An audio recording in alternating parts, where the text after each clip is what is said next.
तो आज एक कहानी सुनाते हैं, एक ऐसी जगह की जहाँ कहते हैं रोशनी कभी नहीं पहुंचती और जहाँ की खामोशी में भी चीखें गूंजती हैं। सोचिए, एक गांव इतना सुनसान कि वहां दिन के उजाले में भी बस एक अजीब बेचैन कर देने वाली खामोशी छाई रहती थी। और उसी गांव के बिल्कुल आखिर में अकेली खड़ी थी वो पुरानी हवेली, वीरान।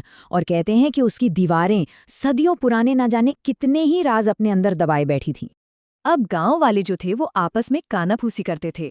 कहते थे कि उस हवेली की दहलीज के पार कोई जिंदा इंसान नहीं रहता। लेकिन असली कहानी तो शुरू होती थी जब रात का अंधेरा गहराता था।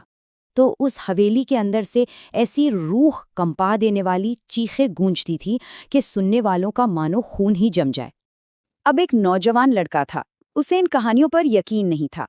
तो बस सच क्या है ये जानने के लिए वो एक रात उस हवेली के अंदर चला गया। बस उसका अंदर कदम रखना ही था कि वो भारी भरकम पुराना दरवाजा एक जोरदार आवाज के साथ खटाक से अपने आप बंद हो गया। और बस वो कैद हो गया। चारों तरफ घना दम घुटने वाला अंधेरा और कानों में सिर्फ अपनी ही तेज चलती सांसों की आवाज।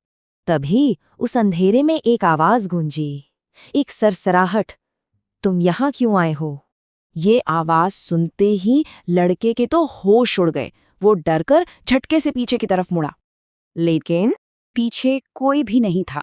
दूर दूर तक बस वही खालीपन और अंधेरा। अचानक उसे अपने कंधे पर एक एहसास हुआ, किसी का बर्फ जैसा ठंडा हाथ, जिसकी पकड़ ने उसकी रूह तक को कंपा दिया। और फिर एक दबी हुई सी चीख, और बस वो भी उस अंधेरे में हमेशा हमेशा के लिए कहीं खो गया। कहते हैं उस हवेली का दरवाजा आज भी किसी का इंतजार कर रहा है। सवाल ये है कि अगला कौन होगा?